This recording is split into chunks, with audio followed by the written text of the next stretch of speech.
Hi havia una vegada un regne molt llunyà, i fa molt de temps, on vivia un rei savi, generós i intel·ligent, però voltat de mala gent, consellers, nobles, que el feien anar malament amb els seus consells. I això ho rebia les conseqüències del poble. Per aquest motiu, Déu, que és generós i comprensiu, li va enviar la veritat perquè sapigués què passava amb el seu poble en forma de dona. I li va enviar la veritat nua, tal com són les coses.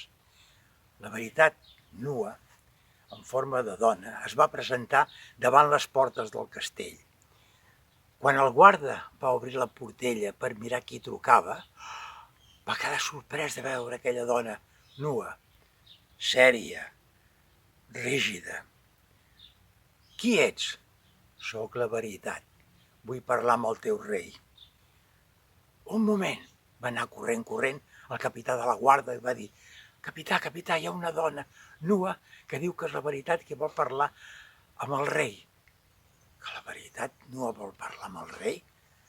No pot ser. No pot entrar la veritat en aquest castell. Fes-la fora. I així ho va fer. I la veritat nua va marxar. Però, com Déu és comprensiu i poderós, va enviar a la veritat acusadora, en forma de dona. Una dona rígida, cridanera, exigent, i la va enviar. Quan va trucar a la porta, va obrir la portella, el guarda, va dir: qui és? Soc la veritat acusadora. Vull parlar amb el teu rei perquè conegui la veritat. Es va esverar. Corrent va anar a preguntar al capità de la guàrdia i aquest va dir, quan va saber que era la veritat acusadora: la veritat acusadora vol entrar al palau? No, de cap manera, no la deixes entrar, fes-la fora. I se'n va tindre que marxar. Però Déu, que és comprensiu, encara va donar una tercera oportunitat i va enviar la veritat amable, amb somriure, amb paciència, amb presència. I va anar una dona amb somriure als llavis, amb mirada tranquil·la, i va trucar a la porta.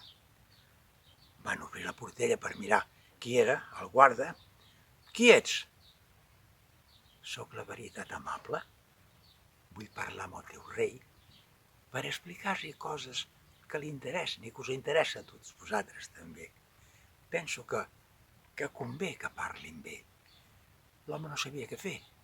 Se'n va anar al capità de la guàrdia i va dir: capità, hi ha una dona amable, molt normal, que diu que vol parlar amb el rei perquè diu que així sabrem coses. L'home, el capità de la guàrdia, es va intrigar. Va anar cap a la porta, va mirar per la portella i va quedar extasiat a veure amb la senzillesa i amb l'amabilitat que parlava. No li va preocupar gaire i la va deixar entrar. D'aquesta manera, la veritat, en forma amable, va entrar al rei. Va poder explicar tot el que passava al seu voltant, va canviar d'idea de com governar, va fer fora a tots aquells mals consellers i el poble va viure molt més bé. I diuen els savis que aquesta història és el principi dels contes, que els contes expliquen la realitat de la vida, de les coses, amb amabilitat.